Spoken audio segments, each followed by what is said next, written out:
Hello folks, this is Sula once again. Welcome to another video for Teamfight Tactics. We have had a new patch release. This is not an uncommon thing in Teamfight Tactics, but this was the first official patch to release after the beginning of Set 2. And so we're going to go ahead and look at a game that I played on the first day of this new patch, looking at a team composition that was buffed quite a bit in this patch, and that being a Skirmishers team composition. I did have a Skirmishers video on the public beta environment, the PBE, that was very early on, but didn't really reflect how people ended up playing Skirmishers team compositions after the game was actually out and people had had a chance to practice the team composition a little bit. So that's what we're going to be looking at in this game, Skirmishers team comp, and a little bit on how to play this team after it was buffed. So Skirmishers are a team composition that tends to be strong in the middle portion of the game. I actually went ahead and picked up an Udyr off the starting carousel because it had a bow, which is an item that you generally want at least one or two of in a Skirmishers team composition. And it was already on Udyr, so item that I wanted on a champion that I wanted for this team composition seemed like a decent starting pairing there. The key unit that Skirmishers generally want to play through is Jax. He is the main carry for that team composition. He's a 4-cost unit, and the items that you want to build on him are some combination of an attack damage item with lifesteal. Usually that would be Bloodthirster. Also, you want to have some kind of item that adds extra attack speed. The most popular ones typically are Runin's Hurricane or the Shadow version of Hurricane. Oh, you can also make a rapid fire cannon to give him 2 range, although that doesn't seem to be as popular. I've also seen people sometimes build a Rage Blade, although I think that makes it so he takes a little bit too long to scale up over the course of the fight. And then finally, you do want some kind of Quicksilver Sash. The Shadow Quicksilver Sash is preferred, but you can also just make the normal one. Okay, so we've had the start to this game, and as you might have noticed, I haven't really made anything as far as the team comp goes. I literally have 0 traits in, so this is not a great start from a team building perspective. 0 traits, and I don't really have 0 traits and 0 2-stars. I was like, oh, this is a little rough here. So in a logical world, what you'd want to do there is you would probably want to pivot to some other kind of team composition, like the idea would be the Skirmishers thing isn't really happening. Maybe you should play some other type of team composition. For example, I think I could have played a pretty decent redeemed setup here. I actually got a number of redeemed units. Like I could, for example, pick up Varus and make a Rage Blade on him with the bow plus the rod, something like that. I think that would have made more sense. But I wanted to. I was like experimenting. This is a normal game, not a ranked game. I was trying to experiment here with Skirmishers, so I wanted to force the Skirmishers and see what I could do as far as making the team composition happen. So I do have an item choice here. Armory on stage 2-2. Glove or tier. I see the shadow tier and I was like, there is one option here. I could forego getting a Bloodthirster, and instead I could opt to make a Shadow Hand of Justice, which is quite good here in set 5. The normal Hand of Justice was one of the most dominant items all throughout set 4, and then ended up getting nerfed in here in set 5. But the Shadow Hand of Justice is actually quite good.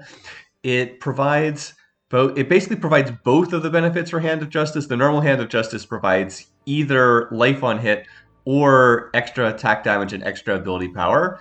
It used to be in set 4, it was plus 50% attack damage and ability power. Here in set 5, it was nerfed, so it's just a flat plus 40 attack damage and plus 40 ability power. So you get both benefits from the Shadow Hand of Justice, and then on Killer Assist, they turn off, and then they turn back on again on the next Killer Assist, but they start out being turned on. So, as I said, it's quite a good item, and I'm just going to run this here in place of a Bloodthirster on a future Jax.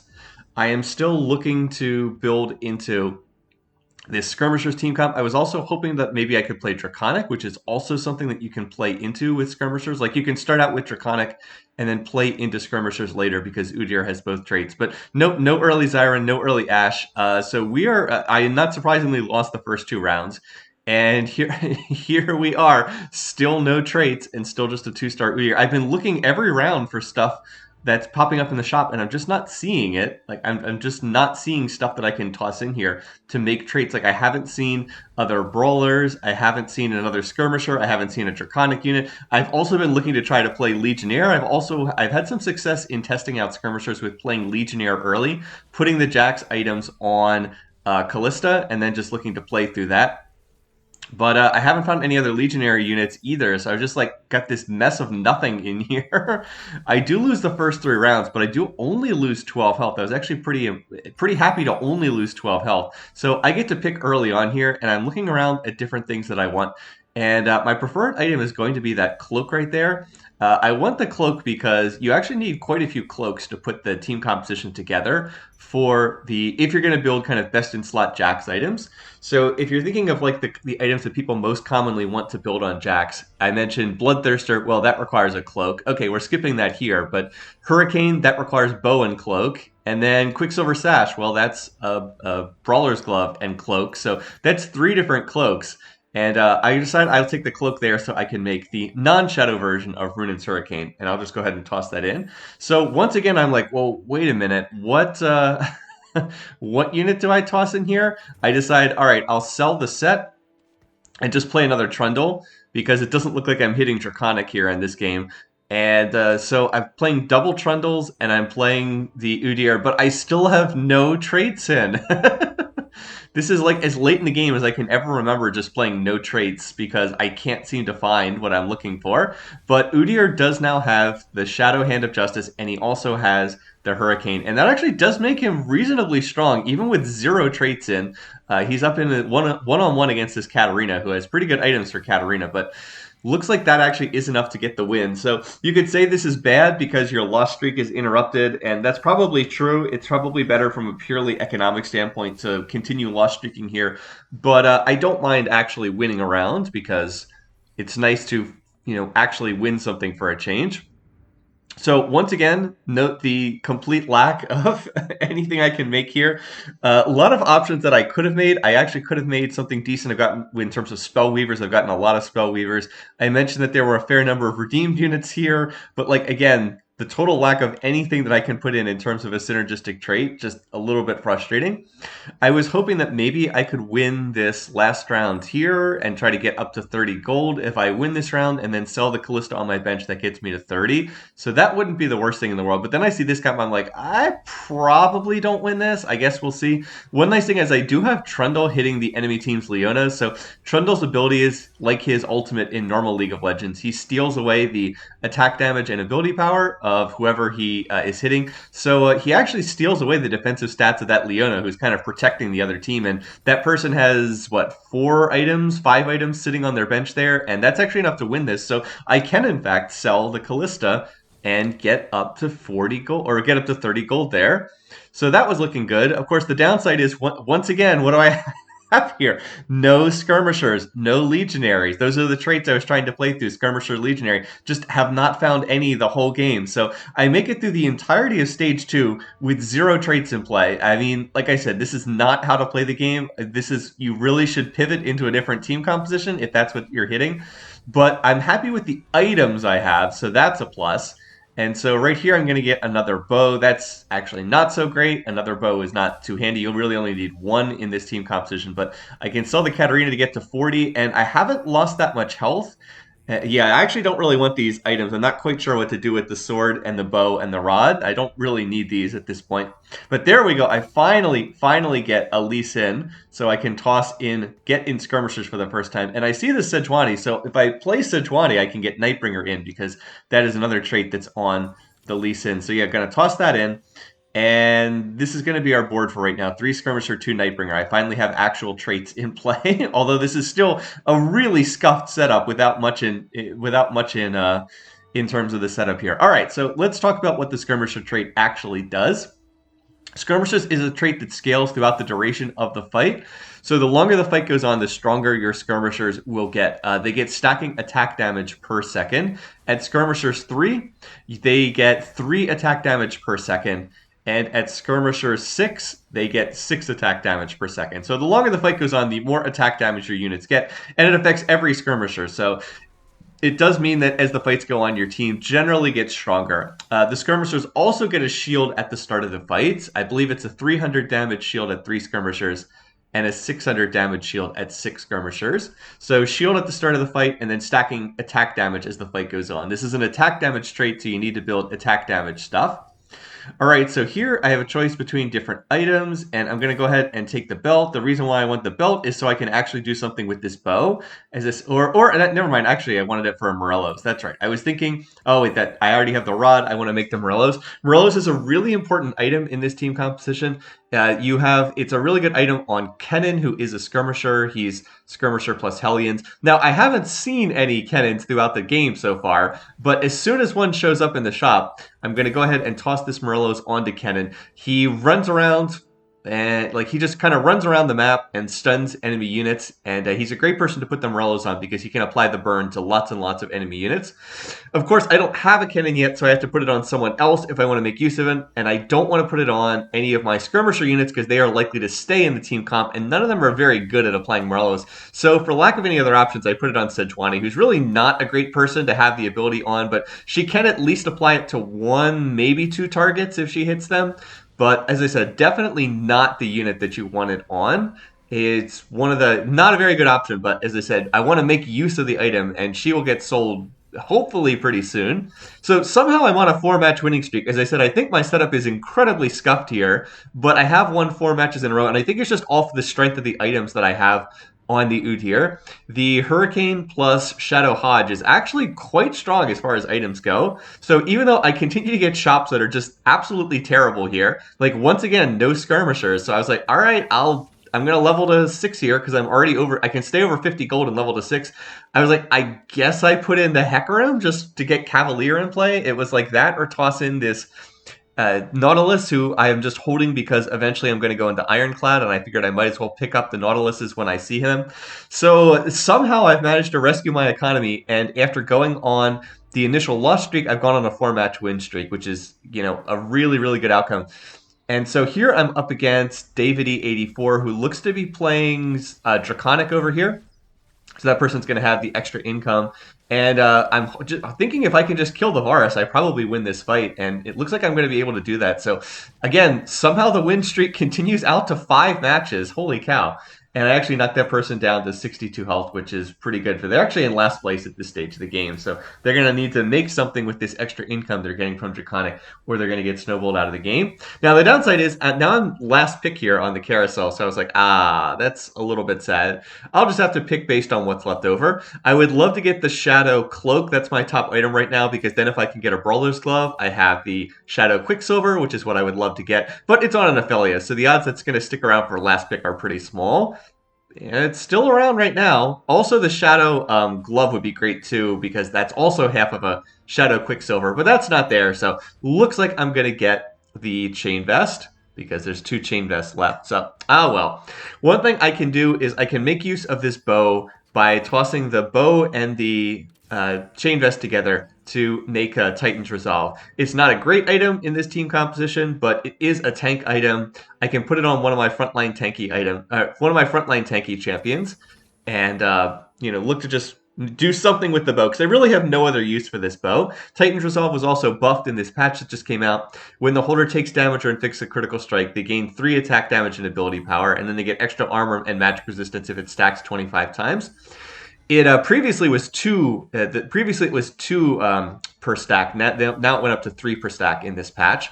So I'm going to put it on Trundle. He's a tank unit. I just want him to stack that up and get more tanky. Like I said, it's not a great item, but I want to make use of this bow, and I don't really have another good way to do that. So this fight's reasonably close, but not quite able to overcome that Katarina, who has very good items in the Assassin comp. So sadly, the win streak does come to an end. Again, I'm kind of shocked that it lasted as long as it did. Now, Skirmishers as a team composition is a team comp that tends to spike in the mid-game, because it's usually fairly easy to get up to 6 Skirmishers in the mid-game. And then Skirmishers often will fall off a little bit as the game goes on, because at the end of the game, it tends to get outscaled by some of the other late-game team compositions. So normally when you're playing this team comp, you want to be spiking in the mid-game. You want to be hitting 6 Skirmishers, probably at level 6 or level 7. get the 6 skirmishers in, because most of the skirmishers are pretty low in terms of cost.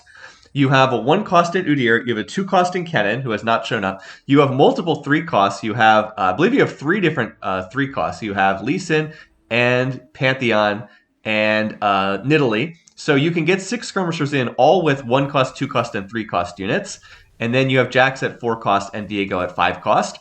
So, like I said, this is a composition that you really should be looking to get 6 skirmishers in relatively early, either at level 6 if you just find a whole bunch of skirmishers, or at level 7 once you can start getting more of the traits in. By the way, Udyr lasts a long time, but not quite able to overcome this person who's already gone on to level 7. And wow, what is happening to the poor Trundle? I guess he was getting caught there.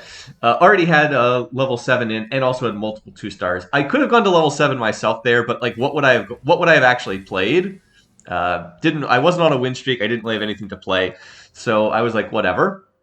I'll go ahead and toss in the Nautilus for lack of other options. Then I toss in a 1-star Leona, and at this point I was like, okay, this board is so messed up. I definitely need to roll here at 7 to start making a team composition. Again, I'm trying to play Skirmishers, but I've got a 1-star Hecarim, I've got a 1-star Sejuani, I've got a 1-star Leona, and then a 2-star Nautilus in here. I have just ridiculous stuff that doesn't make any sense at all. And I get mostly gold along with Nico's help here. So I was like, all right, let's start rolling and let's actually find some skirmisher units. So there's another Trundle, there's a Pantheon, and we want to start taking out some of these garbage units that don't fit the team comp and putting in units that actually do fit. It's like, no, stop giving me Hecarims. I don't want Hecarim.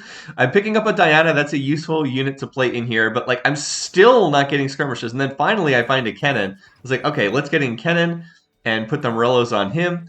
And then I'm going to put the Brawler's Glove on the Udyr, because, again, I'm hoping the last item will be a Quicksilver Sash there, so I'm hoping I can find one more cloak. If I can't find that, then I can always make an Infinity Edge with that sword for the last item. It's not what I want, because Jax really, really has problems with getting crowd controlled, so I would much, much, much prefer to have a Quicksilver Sash on him for that last item. But if I can't get that, I do at least have a fallback item in the form of an Infinity Edge. And now here we run up against someone else who's playing Skirmishers. There's another Skirmisher player in the lobby. And this Nidalee is dodging every attack on like 5 HP. So we do end up losing that board. That person has already found not just 1 Jax, but 2 Jaxes. And aha, yay, the armory comes through. I find a Shadow Cloak, and that's enough for the Shadow Quicksilver Sash. So I'm going to go ahead and toss that in, and I make my biggest mistake of the game right there. I go right by a Nidalee, which would have allowed me to play 6 Skirmishers. For some reason, I just totally whiff on it in the shop. I'm still learning this team composition. So I whiff on that, and unfortunately, I don't see it. And that would have allowed me to take out the Nautilus and put in the Nidalee for 6 Skirmishers, which is what causes this team composition to spike, but just missed that 1 unit in the shop. And so I'm going to stop here. I've actually managed to 2-star almost all of my board, so I'm going to stop rolling here. And I definitely think it was the right decision to roll here at level 7, because I had too many 1-stars. I didn't have enough units in my composition, but if I'd managed to find the Nidalee, I could have gone up to 6 Skirmishers. I would have just held the Nautilus on the bench, but not played it.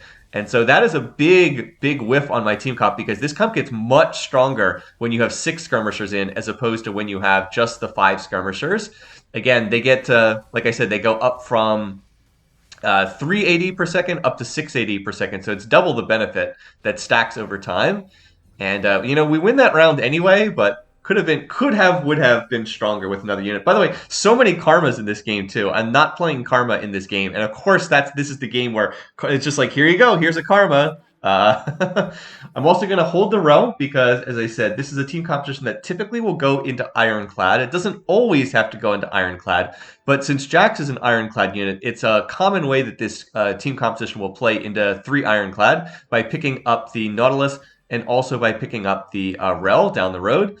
It also depends on what you're seeing in the lobby. If the other top comps in the lobby are team compositions that are heavily physical damage faced, then you might want to play more Ironclad units. I actually go ahead and play the Rel over the Diana for the time being, just because that will get Ironclad into play. It's not terribly helpful against this team composition, which is mostly magic damage on the Vel'Koz. I'm pretty confident we can kill the rest of this team. I don't know if we can ever actually kill the Vel'Koz, because it's got a Gunblade to heal off of that ultimate. But we're working through that construct over there from the Zerat portal. As soon as that dies, the rest of my team will be able to get over to the Vel'Koz. Unfortunately, the Vel'Koz is only 1 star. There we go. Nautilus going to pop that up in the air. And we're going to be able to win that round. So even though, again, I still don't have 6 skirmishers in my team composition, I am still managing to win rounds because I was able to 2-star most of them. And again, Udyr has very good items that are going to go on Jax later on. He's got the Shadow. He's basically got everything I want, except I have Shadow Hodge as compared to the Bloodthirster. But I think that might even be better, honestly. At the very least, I think it's roughly comparable to the Bloodthirster. All right, so here I have a choice between different items, and I end up going for the Volibear because that's a 5-cost unit. In retrospect, I think it might have been better to take the Chain Vest just because I really don't have a use for the bow, and like it's probably better to have a Chain Vest and then get 2 gold less here than to have the bow that I can't really do a whole lot with. For instance, I could always make a Guardian Angel with the sword plus chain vest, and I think that's probably better, honestly, than this bow that now I have to try to find a use for. But I saw the Volibear with the 5-cost, and I was like, ooh, 5-cost Volibear. That's going to help accelerate the economy a little bit, but probably shouldn't have taken the bow. Of course, I was picking on the last carousel. But I'm probably going to start losing these units pretty soon here if I can't get a stronger team comp in play. As I said, I still don't have the 6 skirmishers, and that is an issue. Also an issue in this fight, the Gragas with the Shadow Frozen Heart, that really is slowing the attack speed on my team. And you might have also noticed that the Udyr just got popped at the very start of the fight. So that, not something useful. It was ended up positioned over by that Draven who has excellent Draven items and just got exploded at the start of the fight. And you see what happens when the Udyr dies, because I really don't have much damage elsewhere. And Skirmisher is also a team composition that's really reliant on attack speed. You need it's stacking attack damage, so you need attack speed to apply that. And if my whole team is sitting there hitting someone with a Shadow Frozen Heart and having all their attack speed slowed, not going to go very well in the fight. So we get crushed in that fight against Ryuzaki, the person who has the most health in the lobby. And that person is probably the favorite to win just because they have so much. They're already level 8 and they're running a Forgotten Comp. And I was like, all right, this person's probably the favorite to win the lobby from this point. So we'll see. They're certainly going to have enough money to put together an end-game team composition. We'll see if they're able to do that as the game goes on. I do still have the Nico's help, so that's nice. If I can find 2 Jaxes, I can always Nico for the 3rd. Or if I find some early Viegos, I could also look to do that as well. This is the same Katarina-based team composition that we saw before. If we can kill the Katarina, we can win this fight. The question is, can we manage to kill the Katarina? Udyr is hitting her. Of course, Kat blinks around in the fights. There we go. We actually do manage to win that. And this person's in a lot of trouble because they're level 7, they are not level 8, and they've apparently rolled down all their gold at 7. And, I guess they still have enough health to hang in there, but I wouldn't say they're in great shape at the moment. All right, so managed to make it through stage 4 there without having the 6 skirmishers in play. Which is not ideal. As I said, I definitely wish that I'd spotted that there was that Nidalee in the store. I did manage to win most of the rounds anyway, but certainly could have been a lot stronger. So now that we are on another minion stage, here we need to definitely get 6 skirmishers in. We're going to hit level 8 and then roll at level 8. We need to find Jax. We want to sell this Udyr, put the items on Jax, hopefully get a 2-star Jax. Look for Viego, and look to go into our endgame team composition here. So what do I end up getting? I end up getting a chain or a belt there, which is not going to be that useful. So again, I'm rolling. Wow, double Heimers. That would be so great in some other team comps, but not all that useful here. So I do finally find the Jax. Now I want to make sure I put the items on the right person. There we go. And now I'm going to look to make a Zerat portal just because why not? And then I find Viego. So that one Udyr I was holding on the bench. I was holding an Udyr on the bench for a long time just because I wanted to be able to go back up to 6 skirmishers. Like if I found a Jax, I would have sold the Udyr with the items, put in Jax, and then put a new Udyr back in again to get back up to 6 skirmishers. But that didn't happen. So just went ahead and replaced him with Viego, who is a much better skirmisher, gives you backline access, and we just go instantly from no Jaxes to a Jax with 2-star Jax with basically perfect items, or near perfect items, and we just kind of annihilate the other skirmisher player. That's Emperor Ursus is the other skirmisher player in the lobby, but we have a much better built Jax than that person. And since I hit the Jax 2-star, I was like, all right, let's just go ahead and we'll just go straight to level 9 now. because I'm pretty confident that I can make it to level 9 since I hit the 2-star Jax. And if you're questioning why use the Nico's help there, it's so I can preserve economy and get to level 9 without needing to roll for the Jax 2-star. So I think it's worthwhile to use the Nico immediately. It greatly increases the strength of my team comp, and it allows me to just go straight to level 9 without having to roll more at level 8. I basically 2-starred my whole board. The only things that aren't 2-star are Kennen and Viego. And I think the rel that I have is also not 2-star. Yeah, but basically my whole team composition is mostly 2-starred here, so I don't really gain that much from rolling further here at level 8. I want to go to level 9 and try to find 2-star Viego. I wouldn't mind finding Darius either. He's a good unit that can be played into this team composition. By the way, we're just kind of annihilating this other player here. There we go. So, yeah, just try to get up to level 9 and then find 2-star Viego, maybe find Darius, and also try to 2-star a Diana, which would also be a nice unit to get into the team composition. All right, so what does Jax do as a unit? Since we should at least talk a little bit about Jax because he is my featured carry. So he's another champion who scales throughout the fight. He has very little in the way of mana cost. He only has 20 mana, but like he'll fill up his mana bar and then jump on targets and keep auto-attacking them, get stronger and stronger throughout the fight. And like I said, if the fight goes on, he doesn't scale quite as hard as Kale, but he's kind of similar in that regard. Just the longer the fight goes on, the stronger he gets. So you want him to have a Quicksilver Sash so he can't be CC'd. That's really important.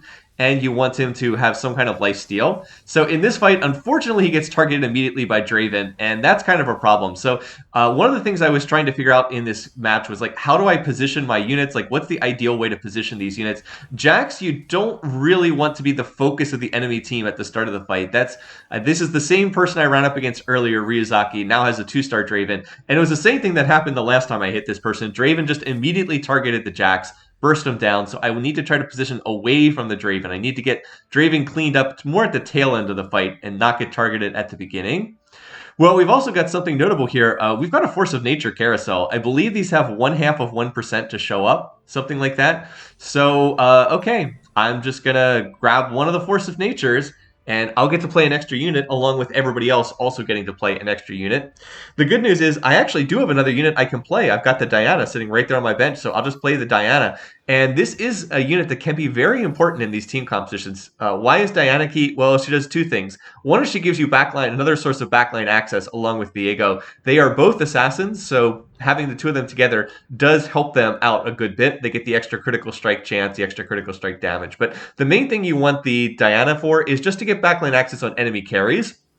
The Skirmishers team comp does take a little while to ramp up, so you want to have Diana able to jump into the backline, crowd control the carries on the enemy team, and then just disrupt them while Jax is, smacking people with his lamppost or whatever it is, so that it'll stop them from, being able to ramp up and give Jax additional time to get stronger in the fights. So watch the Diana ult, whoop, pulls everybody in. Doesn't really matter in this fight. This is the other Skirmisher player, and I'm happy to see them out of the lobby because they'll stop competing with me for Skirmishers.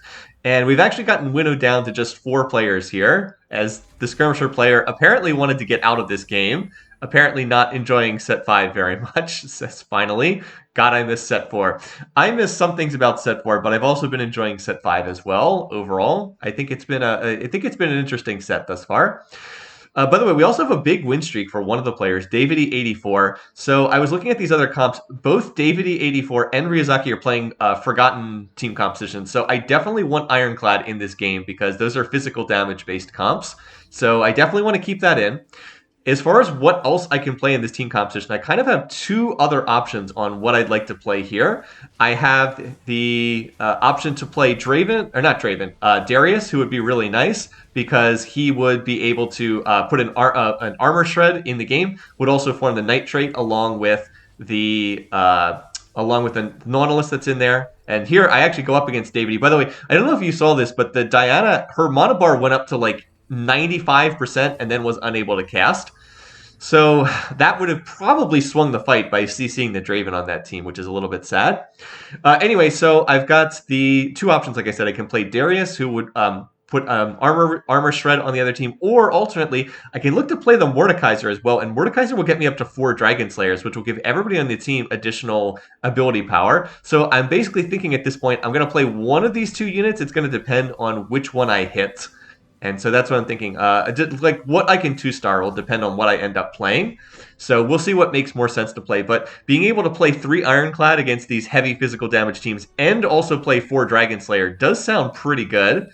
I also get a Trap Claw there. I'm going to put it on Viego. And I toss in the Mord for right now because I haven't found the Darius. And there's another Mordekaiser. Whoops, missed that one in the store. So I do spot a Darius.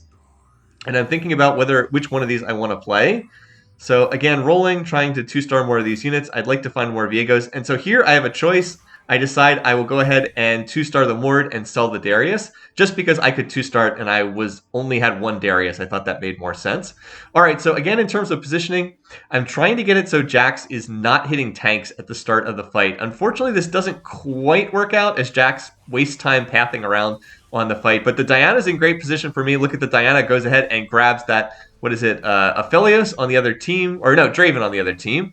And so that interrupts Draven. He's not able to stack his axes, and the Diana ult basically wins us that fight against Ryuzaki there. Also, I have no idea how Ryuzaki has not gotten to level 9 yet. Remember that person was level 8 with max gold like ages ago?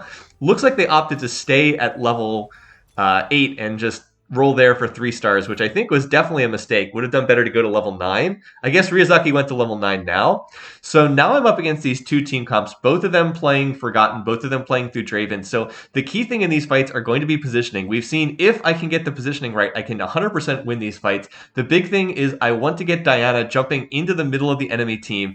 If she can do that, she can CC the Draven and stop him from stacking his axes. And if that happens, I can win the fights. I also want to try to get Viego onto a good target.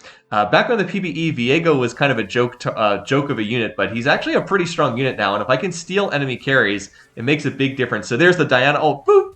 Once again, pulls everybody in. You see what a massive difference that makes in terms of stopping Draven from standing there tossing axes. If we're able to do that, we can actually win and win pretty decisively. But the sad thing is that was a ghost round, and I was like, oh, why did that have to be a ghost round? That was against Davide84. I would have interrupted that person's win streak. I could have just stopped them in their tracks there, but nope, sadly, not the case. Here I see a Rel in the store, and I really don't want to lock for Rel, but I was hoping I would win this round, and then I'd pick up 1 gold, so that would be able to give me another Rel. I'm also stuck in a situation where I don't know who I'm going to be up against next. I think I'm going to be up against Davide84, and since I just won in this position, I'm going to keep the same positioning again because, you know, I won the fight in this position. That person didn't move. And so I'm not going to move. Now, watch the Diana in this fight. Diana doesn't quite manage to get to the Draven. So once again, I just need the Diana to get off her ultimate, but she gets knocked up in the air. And then, Draven chooses to focus the Diana. She doesn't get her ult off.